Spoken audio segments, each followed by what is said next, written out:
Dans presque toutes les cultures, on suppose que les personnes riches et fortunées n'atteignent jamais ou rarement le but spirituel, qu'il s'agisse du ciel, du paradis ou de l'illumination ou de la connaissance comme on l'appelle dans le bouddhisme.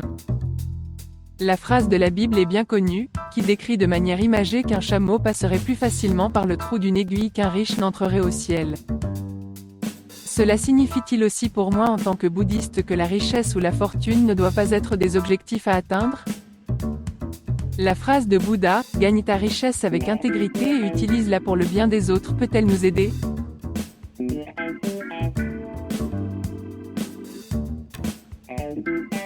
Le dicton de Bouddha, « Gagnez votre richesse avec intégrité et utilisez-la pour le bien des autres » est un appel à une utilisation éthique et morale de l'argent et des biens.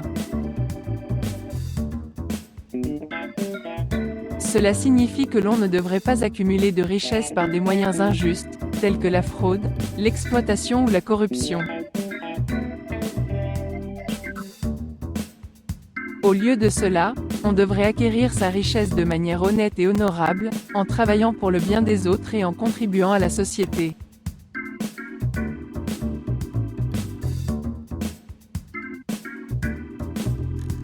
Le dicton « Gagnez votre richesse avec intégrité et utilisez-la pour le bien des autres » est un rappel précieux que la richesse ne se résume pas qu'à une question d'argent.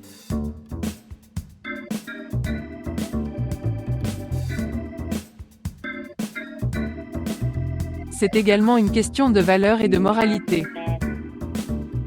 Lorsque nous gagnons notre richesse avec intégrité et l'utilisons pour le bien des autres, nous pouvons avoir un impact positif sur le monde. Ce dicton véhicule deux messages importants.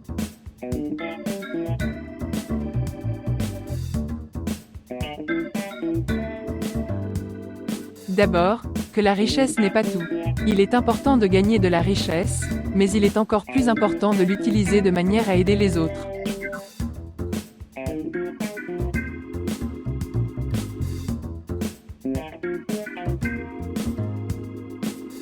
Si l'on utilise sa richesse uniquement pour soi-même, elle n'est pas vraiment précieuse.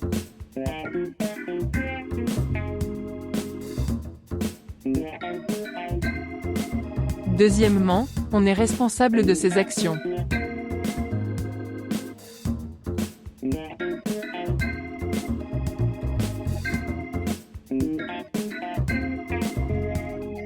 Lorsque l'on accumule des richesses, on a aussi la responsabilité de les utiliser pour rendre le monde meilleur.